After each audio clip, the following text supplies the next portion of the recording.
अस्सलाम वालेकुम दोस्तों, उम्मीद है आप खैर खैरियत से होंगे। मैं हूं मोहम्मद इमरान गोंदल और आप देख रहे हैं जी फार्म यूट्यूब चैनल। आज का हमारा टॉपिक है कि G1 गार्लिक को लगाने से पहले ज़मीन की तैयारी किस तरह से करनी चाहिए। हम दो जगहों पे फार्मिंग कर रहे हैं, भाई मज़हर अमीन जिनका चैनल है एडवांस फार्मिंग टेक्निक्स, वो और मैं मिलकर हम फार्मिंग कर रहे हैं। वो बहावल नगर से हैं और मैं मंडी बौदीन से हूँ। तो मैं यहाँ की आपको तैयारी दिखाता हूँ कि हम कैसे तैयारी कर रहे हैं। बहावल नगर की ज़मीन जो है वो भी हम आपके साथ वीडियो शेयर करेंगे कि उसकी हम कैसे तैयारी कर रहे हैं। तो ये जो एकड़ है ये G1 के लिए है। इसमें जो पहले फसल थी वो था गन्ना।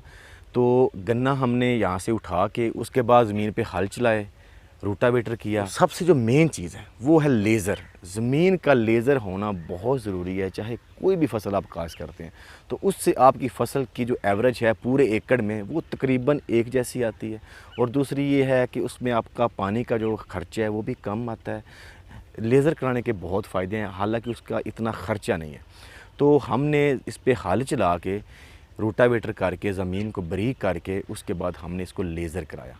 लेज़र कराने के बाद फिर हमने इसमें गोबर डाला। गोबर तकरीबन 4-5 ट्रालियाँ या 6 ट्रालियाँ कर लें, वो हमने इसमें डाला। गोबर पहले क्यों डाला है, वो इसलिए क्योंकि गोबर जो है वो काफ़ी गर्म होता है उसका असर। तो जो भी आपने फसल काश्त करनी हो ना, उससे कम से कम 1.5-2 महीना पहले आप गोबर डाल लें। तो G1 तो काश्त होगा जाके अक्टूबर में, तो हमने पहले ही इसमें गोबर डाल दिया। गोबर डालने के बाद हमने इस पर अच्छी तरह हल चलाए, उसको मिक्स किया। उसके बाद हमने इसको पानी लगाया। जब ज़मीन वत्तर आ गई तो हमने इसमें गवारा और जंतर ये मिक्स करके काश्त कर दिया। गवारे में भी बहुत ज़्यादा सब्ज़ खाद जो गिनी जाती है वो गवारे की और जंतर की ही गिनी जाती है। तो हमने जो जंतर का सीड लिया था वो लिया था तकरीबन 10 kg और जो गवारा है उसका सीड लिया था तकरीबन 6 kg।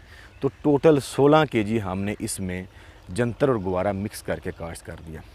तो जब इसका साइज़ हो जाएगा ना, हाइट इसकी तकरीबन इतनी हो जाएगी, 3 फुट 3.5 फुट 4 फुट तकरीबन इतनी सी हाइट हो जाएगी, इस पे फूल लगने शुरू हो जाएंगे। तो उस वक्त हम इसमें हल चला देंगे, इसको रोटावेटर कर देंगे, ज़मीन में इसको मिक्स कर देंगे।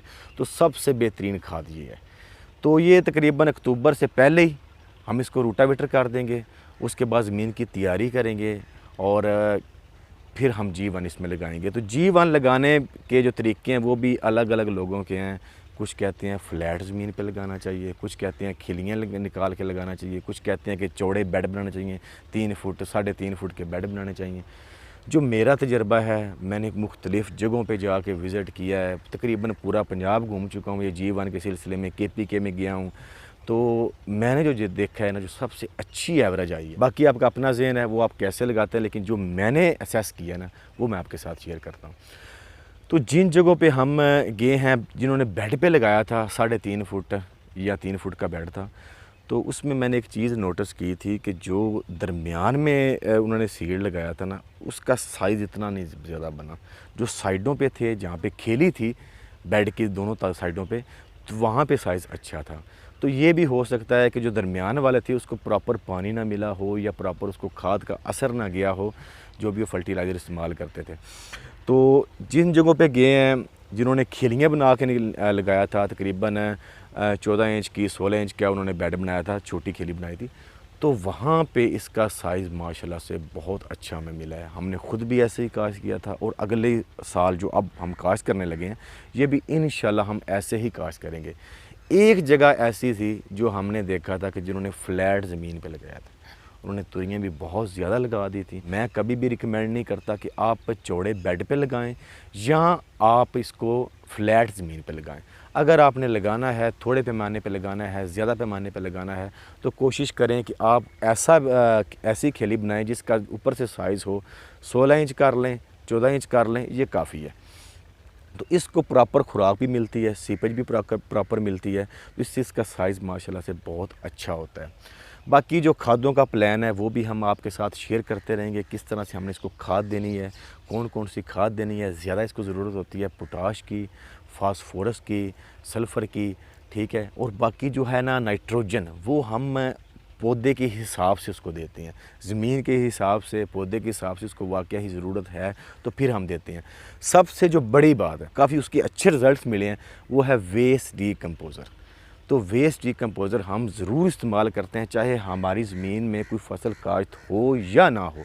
हमने उधर हाउस बनाया हुआ है, उस हाउस से हम थोड़ा सा निकाल के मतलब 200 लीटर या 300 लीटर वो हम 1 एकड़ को देते हैं। पहली बार हमने दिया था तकरीबन 1000 लीटर 1500 लीटर फ़ी एकड़ को, जब स्टार्ट किया था इस वेस्ट डिकम्पोज़र को। तो अब हम दे रहे हैं 200 लीटर 300 लीटर फ़ी एकड़ को हर पानी के साथ। तो इससे ये होगा कि इससे जर्मिनेशन भी बहुत अच्छा होगा, और ये जो बैक्टीरिया है ये ज़मीन हमारी में पहले भी मौजूद होता है। कुछ लोगों को जो सवाल होते हैं वो कहते हैं कि सर जी हमने वेस्ट डिकम्पोज़र तो दे दिया, तो अब हमें खाद की कोई ज़रूरत नहीं है। आपने खाद फिर भी देनी है, वेस्ट डिकम्पोज़र दें या ना दें, आपने खाद इसको लाजमी देनी है। कोई भी फसल आप काश्त करते हैं, वेस्ट डिकम्पोज़र का फ़ायदा ये है कि जो हमारी ज़मीन में मवाद पड़ा होता है, हम कोई भी फसल काटते हैं तो उसके जो बाकियात होते हैं उसको गलने सड़ने में मदद देता है। दूसरी बात ये होती है कि जो भी हम खाद देते हैं, चाहे नाइट्रोजन देते हैं, फास्फोरस देते हैं, पोटाशियम देते हैं, कोई भी चीज़ देते हैं, तो ज़्यादा पैमाने पे वो खाद हमारी ज़मीन में जाके फिक्स हो जाती है। तो वेस्ट डिकम्पोज़र का काम ये है कि सारी तो नहीं लेकिन काफ़ी हद तक उसको रोकता है ज़मीन में फ़िक्स होने से, और वो खुराक की शक्ल में पौधे को फराहम करता है। तो वेस्ट डिकम्पोज़र का बेसिकली ये मकसद है। अगर आप कोई भी खाद नहीं देंगे तो वो खुराक कहाँ से पौधे को मुहैया करेगा। आपने खाद देनी है और वेस्ट डिकम्पोज़र देना है, तो उसी खाद को ये खुराक की शक्ल दे के पौधे को फराहम करेगा। तो ये थे वेस्ट डिकम्पोज़र के फ़ायदे। अब हम इसको जब भी पानी लगाते हैं, रौनी की थी उस वक्त भी हमने इसको वेस्ट डिकम्पोज़र दिया था, उसके काफ़ी अच्छे रिज़ल्ट्स मिले हैं। तो G1 जो है उसके लिए वेस्ट डिकम्पोज़र एक बहुत अच्छी चीज़ है, आप इस्तेमाल करें। टोटल ऑर्गेनिक का ख़र्चा इसका ना होने के बराबर है, तो ये आप लाजमी से इस्तेमाल करें। तो ये हमारी तैयारी थी इस एकड़ की। बाकी वो हमारा एकड़ है जो सामने आपको नज़र आ रहा है, थोड़ा जूम करके दिखा दें। तो वो जो एकड़ है उसकी तैयारी चल रही थी और बीच में बारिशें स्टार्ट हो गई। उसको ना तो हम लेज़र अभी तक करवा सके, जब वो लेज़र हो जाएगी, अगर टाइम बचा तो उसमें भी हम जंतर और गवारा मिक्स करके काश्त करेंगे। तो ये आप देखें, ये दिखाएं थोड़ा नीचे, ये जो गवारा है इसका जर्मिनेशन थोड़ा कम हुआ है। एक तो इसका सीड भी कम था, ये देखें अंदर तो, लेकिन जंतर जो है वो माशाल्लाह से काफ़ी हो जाएगा। और फासला जो मेन चीज़ है वो मैं भूल गया था बताना, कि जो फासला है वो हमने कितना रखना है सीड से सीड का। खिली तो मैंने बता दिया आपको, 14 इंच की रख लें, 16 इंच की रख लें, ऊपर बेड बना लें। तो फासला G1 से जो सीड से सीड का है वो हमने इस वक्त जो सोचा हुआ है, बाकी वक्त पे हम हिसाब लगाएंगे कि हम कितना रखते हैं, वो हमने सोचा हुआ है 9 इंच से 1 फुट।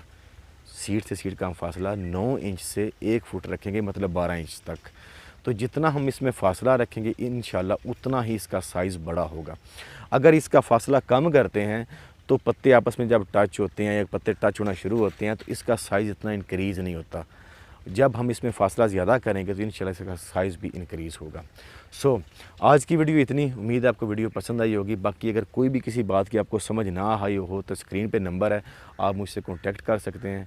सो इंशाल्लाह फिर मिलेंगे किसी और वीडियो में, तब तक के लिए अल्लाह हाफ़िज़।